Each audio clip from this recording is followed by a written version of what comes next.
66세 할머니가 1년간 손녀 키웠는데 아들이 갑자기 전화해서 뭐라고 했는지 아세요? 엄마, 그동안 베이비시터비 드릴게요. 계좌번호 알려주세요. 네, 맞습니다. 친손녀 키워준 할머니한테 베이비시터비 준다고 한 거예요. 그런데 이게 끝이 아니에요. 며느리는 더 가관이었거든요. 할머니가 마트에서 쓰러졌는데 뭐라고 했는지 아세요? 또 연기하네. 관심 받으려고. 동네 사람들 앞에서 이렇게 말한 거예요. 하지만 이 며느리가 진짜 어떤 사람인지 알게 되면 더 충격받으실 거예요. 댓글로 이 며느리 좀 혼내주세요. 자, 그럼 처음부터 들어보시죠. 정말 속 터지는 이야기예요. 금요일 저녁 6시였어요. 66세 최순자 할머니는 마당에서 낙엽을 쓸고 있었어요. 허리가 굽었지만 여전히 부지런한 분이에요. 순자 할머니는 정말 성실한 분이에요.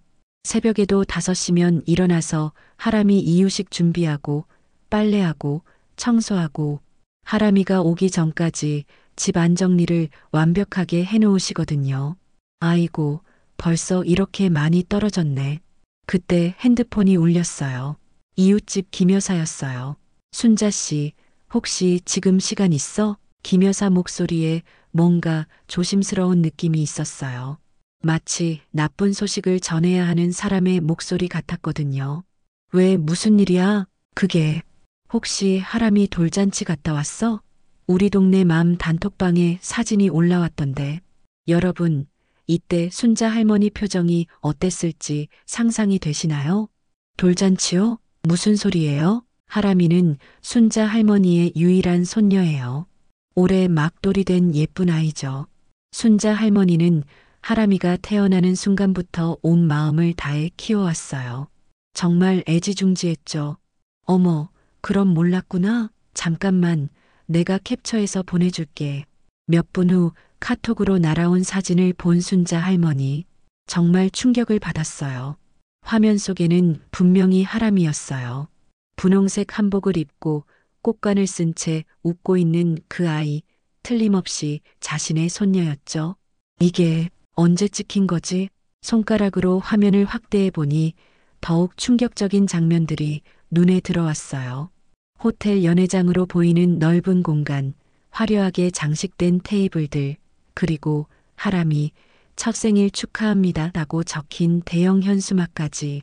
그런데 여러분, 며느리가 인스타에 뭐라고 올렸는지 아세요? 시댁 간섭 없이 조용히 우리끼리만 눈치 안 보고 마음껏 즐긴 완벽한 돌잔치였어요. 드디어 자유롭게 했더니 이렇게 행복할 수가 없네요. 아, 그리고 해시태그로는 시댁 없는 날 자유로운 하루 간섭 금지 드디어 해방 이렇게 달아났더라고요. 테이블마다 앉아있는 사람들을 보니까 모두 며느리 정지은의 친정 가족들이었어요. 시댁 식구는 단 한 명도 없었어요. 댓글들이 줄줄이 달려 있었어요. 이모들 총출동, 하람이 너무 예뻐, 드디어 우리 공주 돌잔치, 시댁 없으니까 훨씬 편하겠다. 순자 할머니는 손이 떨리기 시작했어요. 이제껏 살아오면서 이런 모욕을 당해본 적이 없었어요. 아니, 모욕이라는 말로도 부족했어요. 이건 존재 자체를 지워버리는 일이었어요. 김여사, 이거 언제 올린 거야? 오늘 오후 3시쯤? 실시간으로 올린 것 같던데. 순자 씨, 정말 몰랐어? 응, 아무 말도 안 했어. 아이고, 그럼 어떡해. 돌잔치도 모르고. 이건 너무하잖아. 전화를 끊고 나서 순자 할머니는 소파에 주저앉았어요. 머릿속이 하얘졌어요. 지난 1년간의 모든 기억들이 주마등처럼 스쳐 지나갔어요. 임신 중인 며느리를 위해 매일 끓여준 미역국, 하람이가 태어나자마자 밤낮 없이 돌봐준 날들, 열이 나면 등에 업고 병원에 뛰어간 수많은 밤들, 그리고 무엇보다 한 달 전부터 준비해온 돌잔치 선물들. 순자 할머니는 벌떡 일어나 안방 옷장을 열었어요. 맨 위 칸에 곱게 포장해둔 상자가 있었어요. 하람이 돌잔치를 위해 정성스럽게 준비한 금반지와 금목걸이, 그리고 직접 술을 놓은 분홍색 저고리였어요. 아이고, 이걸 언제부터 준비했다고. 저고리에 수놓인 작은 꽃들을 보며 순자 할머니의 눈가가 뜨거워졌어요. 한 땀 한 땀 정성을 들여 술을 놓으면서 하람이가 입고 웃는 모습을 상상했던 그 시간들 모두 무너져 내렸어요. 결국 참지 못하고 아들 민수에게 전화를 걸었어요. 민수야. 엄마. 왜? 하람이 돌잔치 했니? 전화 너머로 아들이 침묵하는 소리가 들렸어요. 그 침묵이 모든 것을 말해주고 있었어요. 엄마, 그게 언제 했어? 오늘이야? 응, 오늘 낮에. 엄마 미안해. 지은이가 갑자기 결정한 거라서. 여러분, 이때 순자 할머니 심정이 어땠을까요? 갑자기, 돌잔치를 갑자기 해? 순자 할머니의 목소리가 떨렸어요. 지은이 친정에서 하자고 해서. 하람이 컨디션도 별로고 지은이도 복잡한 거 싫다고 하더라고. 그럼 나도 하람이 할머니야. 왜 아무 말도 안 했어? 엄마, 정말 미안해. 지은이가 그냥 조용히 하자고 해서. 조용히? 저 사진들이 조용한 거야? 호텔에서 저렇게 크게 해놓고? 아들은 더 이상 할 말이 없는지 한참을 침묵했어요. 지은이가 시댁 쪽은 나중에 따로 하자고 했어. 엄마, 정말 미안해. 여러분, 이 말 들으셨나요? 나중에 따로 하자고라니. 따로? 나중에? 민수야, 내가 지금 무슨 말을 하는지 알아? 순자 할머니는 더 이상 참을 수 없었어요. 나는 1년 동안 하람이를 키웠어. 밤새 열이 날 때도 설사할 때도 너희들이 바쁘다고 할 때마다 다 내가 봤어. 그런데 돌잔치에서 나만 빠뜨려? 엄마, 정말 미안해.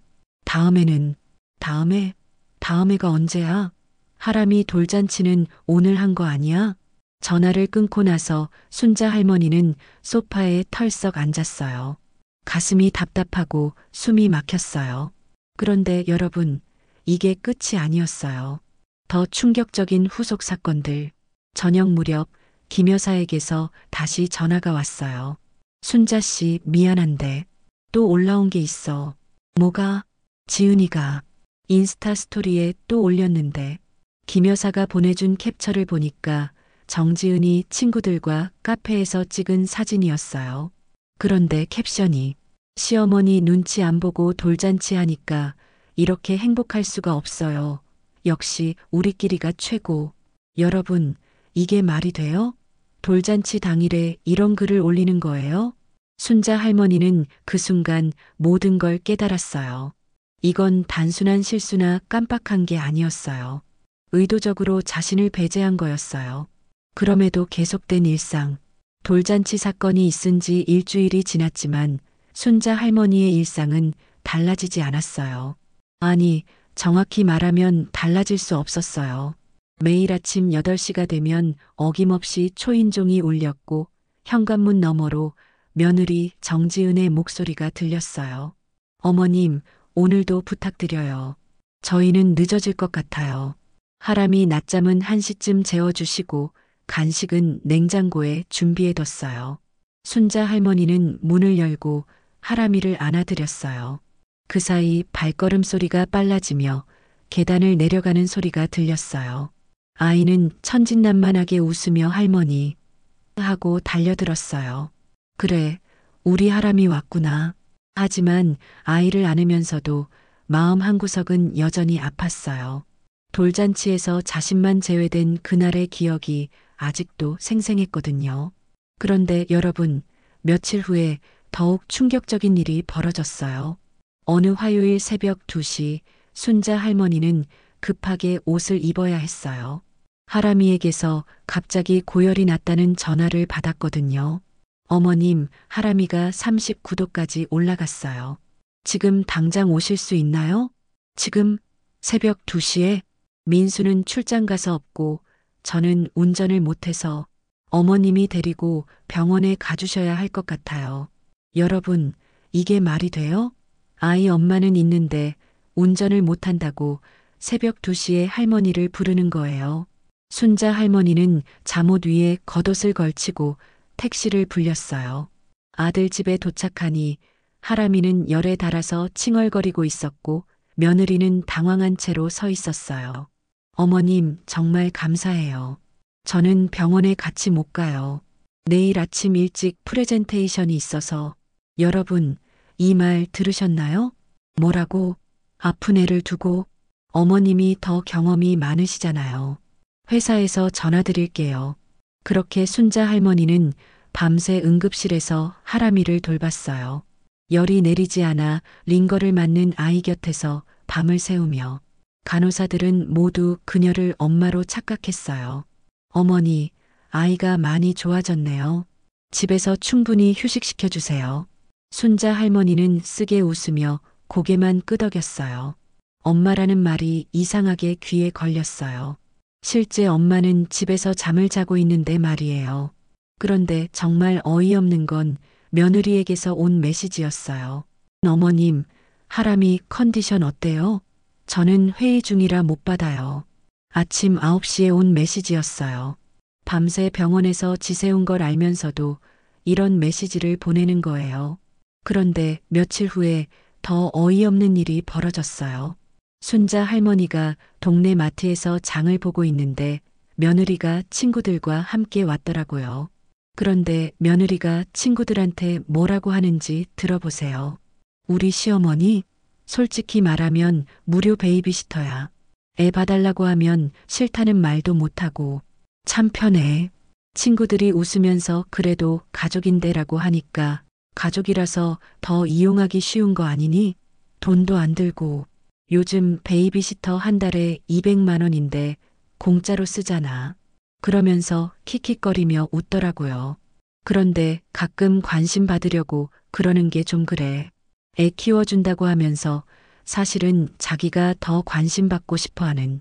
여러분, 이 말을 본인이 들었다면 기분이 어떨까요? 순자 할머니는 그 자리에서 얼어붙었어요. 마치 등 뒤에서 찬물을 끼얹은 것 같았거든요. 며느리는 계속 말했어요. 솔직히 요즘 시대에 그런 거 당연하게 생각하는 게 이상하지 않아? 며느리가 무조건 해줘야 하고 시어머니가 손주 봐주는 게 당연하고 난 그런 문화 별로야. 친구 중 한 명이 그래도 좋은 분 같은데라고 하니까 좋긴 하지. 순한 편이라서 뭘 시켜도 잘해주시거든. 그래서 더 편한 거 있어. 순자 할머니는 그 말을 다 듣고 조용히 계산을 마치고 나왔어요. 가슴이 답답하고 눈물이 날 것 같았어요. 그 후로 며느리의 요구는 더욱 노골적이 됐어요. 어머님, 오늘 늦어질 것 같아요. 하람이 저녁까지 봐주실 수 있죠? 혹시 김치 좀 더 담가주실 수 있나요? 저희는 시간이 없어서요. 하람이 내복이 작아졌네요. 가까운 매장에서 한 벌 사주세요. 계산은 나중에 할게요. 하지만 나중에라는 계산은 늘 잊혀졌어요. 순자 할머니는 그런 것들을 일일이 따지지 않았어요. 하람이를 위한 일이니까, 가족이니까 당연하다고 생각했거든요. 그런데 추석 때는 정말 어이없었어요. 순자 할머니는 일주일 전부터 장을 보고 전을 부칠 준비를 했어요. 남편이 살아있을 때처럼 조상님께 올릴 차례상을 정성스럽게 준비하고 있었어요. 민수야, 추석에는 집에 올 거지? 아빠 차례도 지내야 하고. 엄마, 그게 지은이네 부모님이 제주도 여행을 계획하셨대. 우리도 같이 가기로 했어. 여러분, 이 말 들으셨나요? 추석에 여행이라고요? 추석에 여행을? 차례는? 요즘은 그런 거 안 해도 되잖아. 너무 번거롭고. 하람이가 너무 어려서 장거리 여행은 힘들 것 같아요. 그럼 하람이는? 당연히 어머님이 봐주셔야죠. 어린애 데리고 여행 가면 저희도 쉴 수가 없어서요. 여러분, 이게 말이 돼요? 가족끼리 여행은 가면서 아이만 맡기고 가겠다는 거예요. 그 말을 들은 순자 할머니는 할 말을 잃었어요. 민수야, 너 정말 그렇게 생각해? 엄마, 요즘은 다 그래요. 젊은 부부들도 쉬어야 하고. 그럼 나는 언제 쉬어? 엄마는 집에 계시니까 편하시잖아요. 편하다고? 1년 동안 하람이 키우면서 하루도 편한 날이 없었는데 편하다고? 추석 당일 순자 할머니는 혼자서 차례상을 차렸어요. 남편이 좋아하던 나물과 전, 그리고 과일까지. 모든 게 예전과 같았지만 저를 올릴 사람은 자신뿐이었어요. 여보, 아들이 안 왔어요. 며느리는 차례 문화 없다고 하고 여지없이 아이는 현관 앞에 두고 전화로만 통보를 하네요. 상 앞에 혼자 앉아 중얼거리는 자신이 초라했어요. 옆집에서는 온 가족이 모여 웃음소리가 들려오는데 이 집만 쓸쓸했어요. 할머니, 배고파요. 뒤에서 하람이가 칭얼거렸어요. 아이도 엄마 아빠 없이 할머니 집에서 명절을 보내는 게 서러운 모양이에요. 그래, 하람아. 할머니가 맛있는 거 해줄게. 전을 구워주면서도 마음은 무거웠어요. 언제부터 명절이 이렇게 외로운 날이 되었을까요? 동네 아주머니들과 마주칠 때마다 더욱 위축되었어요. 순자 씨, 추석에 애들 다 왔었어? 네, 뭐. 바쁘다고 하더라고요. 요즘 젊은 사람들이 다 그래. 그래도 하람이는 자주 보니까 좋겠네. 네, 자주 봐요. 하지만 자주 본다는 것과 키운다는 것은 다른 일이었어요. 자주 보는 건 할머니의 기쁨이지만 키우는 건 완전히 다른 책임이었어요. 저녁마다 지친 몸을 이끌고 하람이를 재우면서 순자 할머니는 자문했어요. 나는 지금 뭘 하고 있는 걸까? 할머니인가 아니면 그냥 보모인가? 하람이가 할머니 사랑해요 하고 말할 때면 모든 피로가 사라지는 것 같았지만 며느리가 당연하다는 듯이 내일도 부탁드려요 할 때면 가슴이 답답했어요. 밤에 혼자 앉아 남편 사진을 보며 중얼거렸어요. 여보, 내가 뭘 잘못했을까요? 손녀는 사랑스럽지만 이게 맞는 건지 모르겠어요. 사진 속 남편은 여전히 웃고 있었지만 대답은 해주지 않았어요. 며느리에게서 또 메시지가 왔어요. 어머님, 이번 주말에 저희 약속 있어서 하람이 봐주세요. 토요일 아침부터 일요일 저녁까지요. 순자 할머니는 한참을 메시지를 바라보다가 그래라고 답장을 보냈어요. 다른 답을 할 용기는 아직 없었어요. 하지만 마음 깊은 곳에서는 이미 무언가가 바뀌고 있었어요. 참고 견디는 일에도 한계가 있다는 것을 순자 할머니는 점점 깨달아가고 있었어요. 내가 언제까지 이렇게 살아야 하지. 11월 15일 남편 최대수 씨의 일주기가 되는 날이었어요. 순자 할머니는 일주일 전부터 이날을 준비해 왔어요. 큰 제사상은 차리지 못하더라도 남편을 위한 마음만큼은 예전과 같이 정성을 다하고 싶었어요. 새벽 5시 순자 할머니는 부엌에 서서 남편이 생전에 좋아하던 음식들을 하나씩 준비했어요. 장국 끓이는 냄새가 집안에 퍼지자 마치 남편이 옆에 있는 것 같은 착각이 들었어요. 여보, 오늘 일주기예요. 민수도 오고 하람이도 볼 수 있을 거예요. 남편 사진에 대고 중얼거리면서 순자 할머니는 정갈하게 나무를 묻혔어요. 무나물, 도라지, 고사리까지. 남편이 이 맛이야 하며 좋아하던 그 맛 그대로 만들었어요. 오전 10시쯤 아들에게 전화를 걸었어요. 민수야, 아빠 기일인 거 기억하지? 저녁 6시쯤에 와라. 상 차려놨어. 엄마, 그게 민수의 목소리에 이미 거절의 기색이 역력했어요. 지은이 쪽에서 급한 일이 생겼대요. 시아버지 회사에서 갑자기 회식이라고 해서. 회식? 아빠 기일인데 회식이 더 중요해? 그게 아니라 지은이 아버지가 중요한 거래처 사람들이랑 약속이 있다고 해서 저도 같이 가야 한대요. 순자 할머니는 한숨을 쉬었어요. 또 며느리 쪽 일이 우선이네요. 그럼 지은이랑 하람이라도 보내. 하람이한테 할아버지 이야기라도 해줘야지. 하람이는 감기 기운이 있어서 밖에 나가면 안 될 것 같아요. 모든 게 핑계라는 걸 순자 할머니도 알고 있었어요. 하지만 아들에게 강요할 수도 없었어요. 그래, 아픈 애 데리고 오라는 게 아니야. 그냥 너라도 와라. 혼자 지내기 싫어서. 엄마, 정말 미안해요. 꼭 다음에는. 다음에? 일주기가 다음에 또 있어? 하지만 아들은 이미 마음을 정한 것 같았어요. 엄마 대신 주말에 시간 내서 성묘 갈게요. 그때 가족끼리 조용히. 순자 할머니는 더 이상 말하지 않았어요. 주말 성묘와 기일 제사가 같은 의미일까요? 45년을 함께 산 남편의 일주기를 혼자 지내야 한다는 현실이 받아들여지지 않았어요. 저녁 6시 약속한 시간이 되어도 아무도 오지 않았어요. 순자 할머니는 혼자서 조촐한 상을 차렸어요. 남편 사진 앞에 촛불을 켜고 밥 한 그릇과 국 한 그릇을 올렸어요. 여보, 오늘은 나 혼자예요. 민수는 바쁘다고 하고 며느리는 제사 문화 모른다고 하네요. 사진 속 남편은 여전히 따뜻하게 웃고 있었어요. 살아있을 때처럼 괜찮다, 순자야. 내가 있으면 충분해라고 말해줄 것 같았어요. 혼자서 절을 올리고 혼자서 밥을 먹었어요. 밤 9시쯤 정지은에게서 문자가 왔어요. 어머님, 민수한테 들었는데 오늘 기일 챙기셨다면서요? 순자 할머니는 무슨 말을 하려는 건지 궁금해서 답장을 했어요. 그래, 아버지 일주기라서.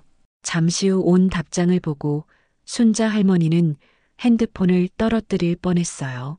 죄송하지만 저희는 제사 개념이 없어요. 솔직히 말하면 그런 꼰대 문화 진짜 싫어하거든요. 손주 낳아드린 것만으로도 충분히 효도했다고 생각해요. 요즘 시대에 누가 그런 구시대적인 거 해요? 앞으로는 시어머니 비위 맞춰드릴 생각 없으니까 혼자 알아서 하세요. 저희한테 기대하지 마시고요. 여러분, 이 문자 보셨나요? 정말 어이없지 않아요? 순자 할머니는 그 문자를 3번이나 다시 읽었어요. 믿을 수 없었어요. 손주를 낳아줬으니 할 만큼 했다고? 제사는 구시대적 문화라고? 이제껏 살아오면서 시어머니 모시고 제사 지내고 가족을 위해 살아온 모든 것들이 하루아침에 구시대적 문화로 치부되어 버린 거예요. 한참을 멍하니 앉아 있다가 짧게 답장을 보냈어요. 그래. 앞으로는 나도 기대 안 할게. 그날 밤 순자 할머니는 남편 사진 앞에서 울었어요.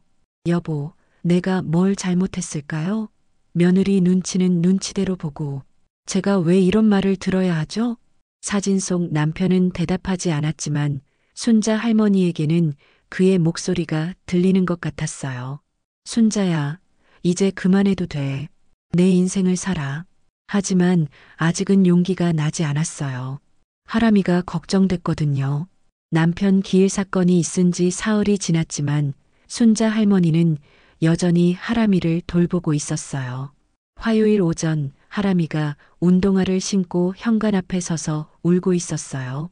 그 옆에는 검은색 보온 가방과 기저귀가 든 비닐봉지.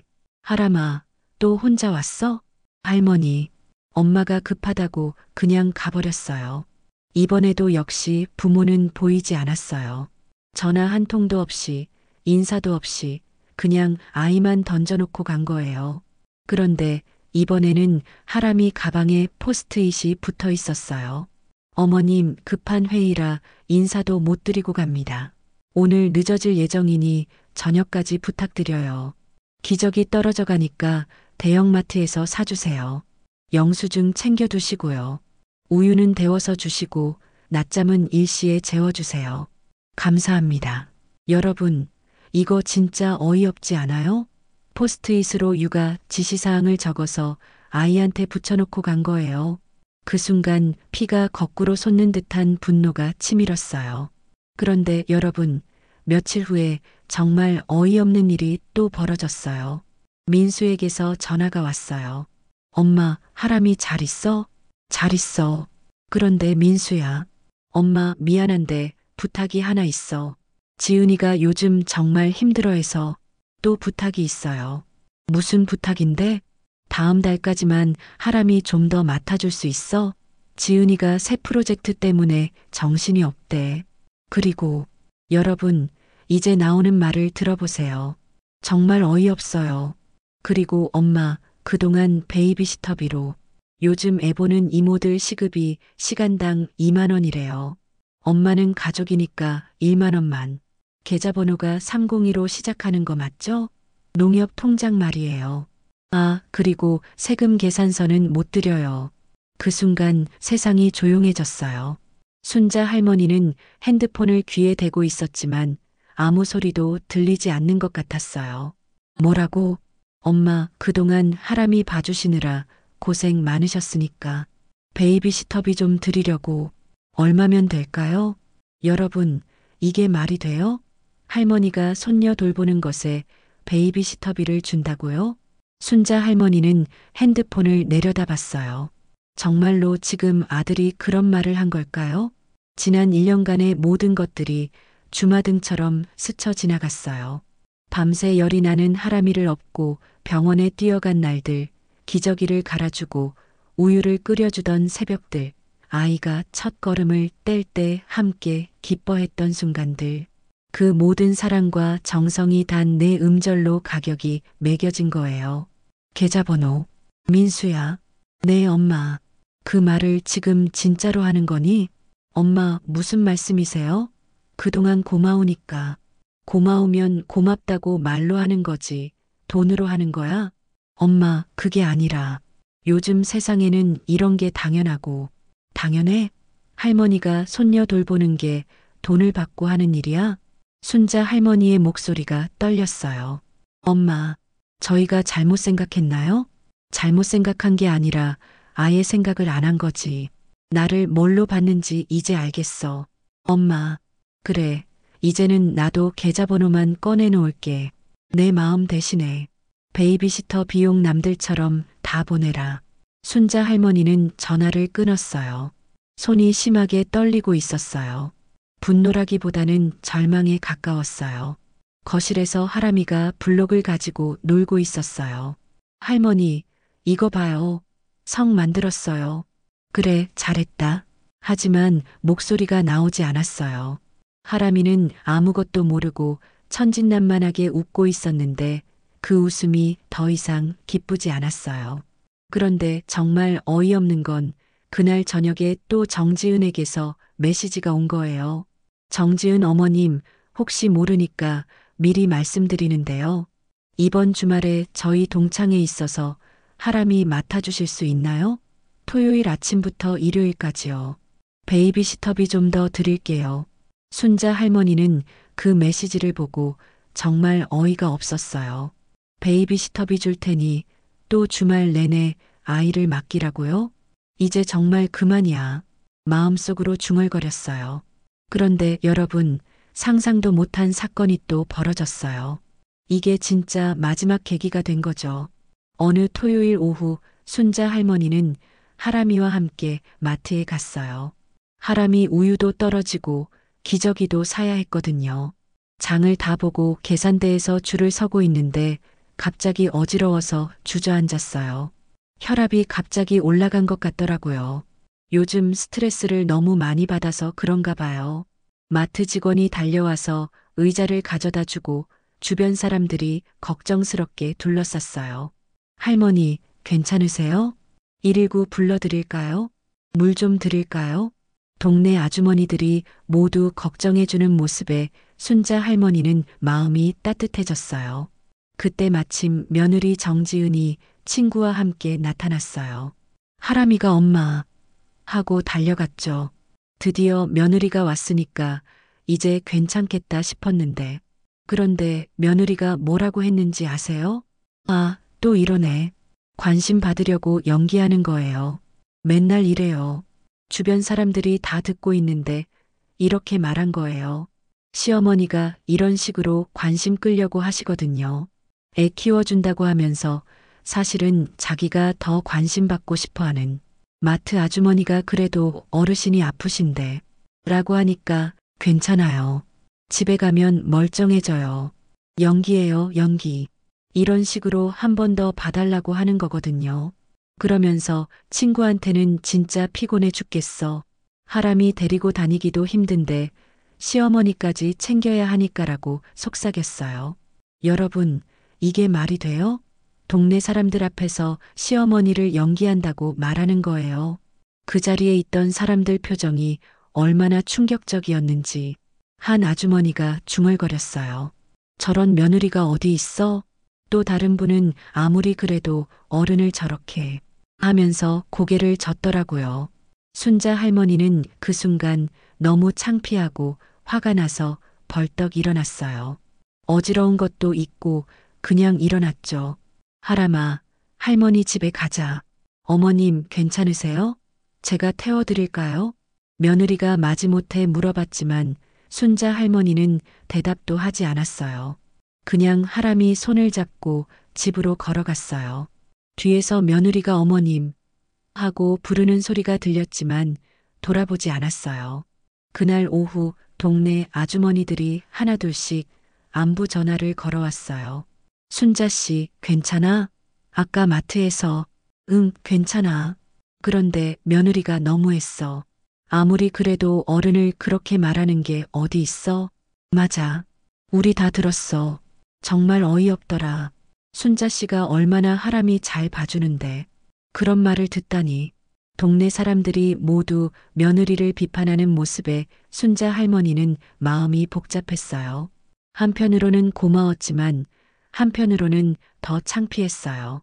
그날 저녁 민수에게서 전화가 왔어요. 엄마, 괜찮으세요? 지은이한테 들었는데. 뭘 들었는데? 마트에서 쓰러지셨다고. 쓰러진 게 아니라 잠시 어지러웠을 뿐이야. 그런데 엄마, 지은이가 그러는데 주변 사람들이 이상하게 쳐다보더라고 해서. 그래, 이상하게 쳐다봤지. 며느리가 시어머니를 연기한다고 하니까. 엄마, 민수야, 내 아내가 뭘 했는지 알아? 동네 사람들 앞에서 나를 뭐라고 했는지 알아? 순자 할머니는 그 순간 모든 걸 결심했어요. 내일부터 하람이 돌봄은 안 할 거야. 엄마, 그게 무슨, 나도 사람이야. 이렇게 무시당하면서까지 살 수는 없어. 그날 밤 순자 할머니는 냉장고에 붙어 있던 하람이 사진들을 모두 떼어냈어요. 그 자리에 종이 한 장을 붙였어요. 앞으로 나를 위한 시간이라고 적혀 있었어요. 다음 날 아침 순자 할머니는 아들과 며느리에게 문자를 보냈어요. 최순자, 앞으로 하람이 돌봄은 하지 않겠다. 내 인생도 돌볼 시간이 필요해. 1시간 후 초인종이 급하게 울렸어요. 정지은과 민수가 다급한 얼굴로 왔어요. 어머님, 갑자기 왜 이러세요? 하람이는 어떻게 해요? 저희 직장 다녀야 하는데. 순자 할머니는 문틈 사이로 차분히 대답했어요. 그건 너희가 알아서 해. 나는 이제 내 인생을 살아야겠어. 어머님, 그래도 하람이는 아무 잘못이 없잖아요. 정지은이 울먹이며 말했어요. 그래서 지금까지 봤잖아. 하지만 이제는 나를 좀 봐야겠어. 어머님, 저희가 뭘 잘못했는지 말씀해 주세요. 그동안 정말 최선을 다했거든요. 그 말에 순자 할머니는 문을 활짝 열고 그들과 눈을 마주쳤어요. 최선을 다했다고? 너희가 최선을 다했다면 나는 뭐였니? 너희 편리할 때만 쓰는 ATM 같은 사람이었니? 어머님, 돌잔치에서 나만 빼고 재산은 구시대적 문화라고 하고 아이는 현관에 버리고 가고 급기야 계좌번호까지 물어보고 그리고 동네 사람들 앞에서 연기한다고 하고 이게 최선이야? 민수가 뭔가 말하려 하자 순자 할머니는 조용히 손을 들었어요. 이제 됐어. 그만하자. 이 집에 다시 하람이 데려오지 마. 엄마, 그럼 하람이는 어떻게? 그건 너희 일이야. 너희가 낳았으니 키우는 것도 너희가 해. 정지은이 소리를 높였어요. 어머님, 너무하시는 거 아니에요? 가족인데. 가족? 순자 할머니가 쓴웃음을 지었어요. 가족은 서로 고마워하는 거지. 마트에서 연기한다고 말하는 게 아니야. 말이면 다인 줄 아니? 순자 할머니는 문을 닫고 안으로 들어갔어요. 밖에서 한동안 제잘거리는 소리가 들렸지만 더 이상 귀 기울이지 않았어요. 그날 밤 순자 할머니는 안방에서 불을 끄고 조용히 앉아 있었어요. 침묵이 무섭지 않았어요. 오히려 평온했어요. 이제 정말 끝났구나. 그리고 처음으로 순자 할머니는 자신만을 위한 내일을 상상해 봤어요. 그런데 며칠 후 정말 의외의 일이 벌어졌어요. 며칠 후 오후 2시쯤이었어요. 현관에서 조심스러운 목소리가 들렸어요. 안녕하세요. 지은이 엄마입니다. 문을 열어보니 며느리 친정 부모님이 과일 바구니를 들고 서 있었어요. 두 분 다 굉장히 미안한 표정이었어요. 어머님, 정말 죄송합니다. 마트에서 있었던 일, 동네 분이 연락 주셨어요. 며느리 어머니가 고개를 푹 숙이며 말했어요. 저희 딸이 어른을 연기한다고 동네 사람들 앞에서 그런 말을. 정말 면목이 없습니다. 순자 할머니는 깜짝 놀랐어요. 동네 소문이 며느리 친정까지 간 거예요. 지인분이 마트에 갔다가 저희한테 전화해서 알게 됐어요. 댁딸이 시어머니한테 어떻게 그럴 수 있냐고. 며느리 아버지도 깊게 고개를 숙였어요. 돌잔치에 어머님을 초대하지도 않고 제사를 구시대적 문화라고 하고 어머님을 무료 보모 취급하고 저희가 딸을 잘못 가르쳤네요. 그것도 모르고 있었는데 이웃분이 하나씩 알려주시더라고요. 인스타에 시댁 없는 날 이런 해시태그까지 달았다면서요. 여러분, 이제야 사돈까지 나서서 사과하는 상황이 된 거예요. 동네에 소문이 다 퍼진 거죠. 며느리 어머니가 눈물을 흘리며 말했어요. 저희 딸이 정말 버릇없이 굴었네요. 어른께 그런 말을, 시어머니를 그렇게 대하다니 정말 송구스럽습니다. 저희도 몰랐어요. 어머님이 하람이를 그렇게 잘 봐주고 계신 줄. 딸한테는 시어머니가 좋아해서 본다고만 들었거든요. 순자 할머니는 차분하게 말했어요. 고맙습니다. 하지만 이미 결정한 일이에요. 저도 이제 제 인생을 살아보려고 합니다. 어머님, 하람이는 부모가 키우는 게 맞아요. 그게 제일 좋은 거예요. 사돈이 아무리 사과해도 순자 할머니의 마음은 이미 굳어져 있었어요. 너무 늦은 사과였거든요. 그동안 정말 죄송했습니다. 저희가 딸을 다시 교육시키겠습니다. 아니에요. 이미 지난 일이고 이제는 각자 살아가면 되는 거예요. 사돈이 돌아간 후 순자 할머니는 처음으로 속이 시원했어요. 드디어 누군가가 자신의 마음을 이해해 준 기분이었어요. 새로운 시작, 6개월이 흘렀어요. 최순자 할머니는 더 이상 누군가의 전화만 기다리는 사람이 아니었어요. 매일 아침 7시에 일어나지만 이제는 누군가를 위해서가 아니라 자신을 위해서였어요. 오늘은 뭘 해볼까? 거울 속 자신에게 말을 걸며 하루를 시작하는 것이 새로운 습관이 되었어요. 화요일과 목요일은 교회 봉사활동에 나갔어요. 혼자 사는 어르신들을 위한 반찬 봉사였는데 처음엔 어색했지만 이제는 그곳 사람들과 친해졌어요. 순자 언니, 오늘도 왔네. 김치찌개 끓이는 솜씨가 정말 대단해. 함께 일하는 권미경 씨는 순자 할머니보다 5살 어렸지만 밝은 성격으로 새로운 활력을 주었어요. 언니, 우리 다음 주에 불국사 단풍 보러 갈래? 교회에서 나들이 간다는데. 여행? 나도 갈 수 있을까? 당연하지. 언니도 이제 자유의 몸인데 뭘. 자유의 몸. 그 말이 처음엔 낯설었지만 이제는 달콤했어요. 월요일과 금요일에는 동네 경로당에서 하모니카를 배웠어요. 60이 넘어서 새로운 악기를 배운다는 게 우스웠지만 의외로 재미있었어요. 텃밭도 새로 시작했어요. 집 뒤편 작은 공간에 토마토와 상추, 깻잎을 심었어요. 어느 토요일 오후 순자 할머니는 마트에서 장을 보고 있었어요. 오랜만에 자신만을 위한 장복이었어요. 계산을 마치고 나오는데 저 멀리서 익숙한 모습이 보였어요. 정지은이 하람이 손을 잡고 장보는 카트를 끌고 있었어요. 하람이가 많이 자랐어요. 예전보다 키도 크고 말도 더 잘하는 것 같았어요. 순자 할머니는 잠시 멈춰서서 그들을 바라봤어요. 마음이 아프지 않다면 거짓말이었어요. 하지만 예전처럼 달려가고 싶은 마음은 들지 않았어요. 그때 하람이가 순자 할머니를 발견했어요. 할머니, 아이는 순자 할머니를 향해 뛰어오려 했지만 정지은이 재빨리 손을 잡아당겼어요. 순자 할머니는 천천히 하람이에게 다가갔어요. 하람이 많이 컸구나. 건강하게 지내고 있었니? 네, 할머니. 할머니는 어디 갔었어요? 보고 싶었어요. 아이의 순진한 말에 가슴이 찡했지만 순자 할머니는 따뜻하게 웃었어요. 할머니는 여기 있었어. 하람이가 건강하게 잘 자라는 모습 보니까 좋구나. 정지은이 불편한 듯 말했어요. 어머님, 그동안 괜찮아. 순자 할머니가 조용히 말을 막았어요. 이제 너희 인생은 너희가 책임지고 살면 돼. 하람이도 엄마 아빠와 함께 있는 게 제일 좋은 거야. 하람아, 엄마 말 잘 듣고 건강하게 자라렴. 할머니도 건강하게 지낼게. 순자 할머니는 하람이 머리를 한번 쓰다듬고는 돌아섰어요. 발걸음은 가벼웠어요. 그날 저녁 순자 할머니는 자신이 기른 토마토로 샐러드를 만들어 먹었어요. 직접 키운 토마토는 마트에서 산 것보다 훨씬 달았어요. 새로 산 요리책을 보며 내일 만들어 볼 요리를 정했어요. 이탈리아 파스타였어요. 핸드폰을 들고 메시지를 보냈어요. 최순자 미경 씨, 내일 시간 있으면 우리 집에서 파스타 해 먹을래요? 새로 배운 요리 선보이고 싶어서요. 곧 답장이 왔어요. 와, 정말요?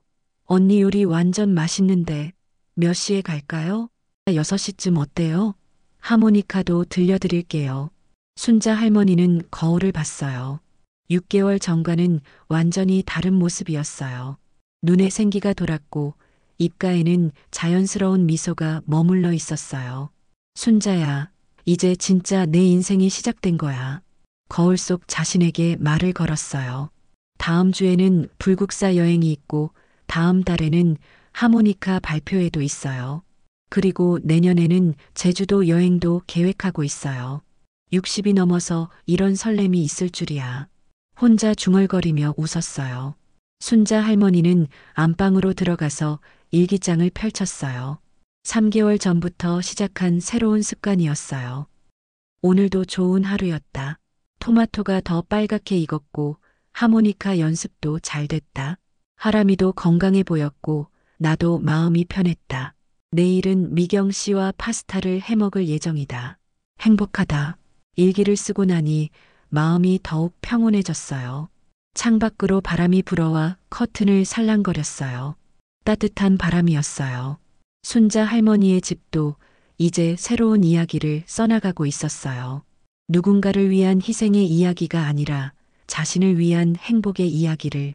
처음으로 내 인생이 아름답다고 느껴 그녀는 창문을 닫고 침대에 누웠어요. 내일 아침이 기다려졌어요. 이제 진짜로 순자 할머니의 새로운 인생이 시작된 것이었어요. 60이 넘은 나이지만 전혀 늦지 않았어요. 오히려 이제부터가 진짜였어요. 고마워, 나 자신아. 용기 내줘서. 그날 밤 순자 할머니는 오랜만에 깊고 평안한 잠에 빠져들었어요. 그런데 재미있는 건 동네에서는 아직도 정지은에 대한 이야기가 계속 나온다는 거예요. 저 며느리 정말 어이없더라. 시어머니를 저렇게 대하다니. 요즘 저 집에 키우느라 정신없이 산다던데. 그러게. 시어머니 도움 없이 키우니까 얼마나 힘들겠어. 순자 할머니는 그런 말들을 들어도 더 이상 마음이 움직이지 않았어요. 이제는 정말로 자유로워진 거죠. 며칠 전에는 민수가 찾아와서 엄마 다시 한 번만 기회를 이라고 했지만 순자 할머니는 단호하게 거절했어요. 민수야, 엄마도 이제 내 인생이 있어. 너희도 너희 인생을 살아. 아들은 아쉬워했지만 순자 할머니의 의지가 확고한 걸 알고 포기했어요. 여러분, 어떠셨나요? 순자 할머니의 이야기 말이에요. 혹시 여러분도 비슷한 경험이 있으신가요? 가족을 위해 희생했는데 당연하게 여겨진 경험이요. 댓글로 여러분의 생각을 남겨주세요. 순자 할머니의 선택이 옳았다고 생각하시나요? 아니면 가족이니까 참고 견뎠어야 한다고 생각하시나요? 그리고 구독과 좋아요도 잊지 말아주세요. 다음에도 더 재미있는 이야기로 찾아뵙겠습니다. 감사합니다.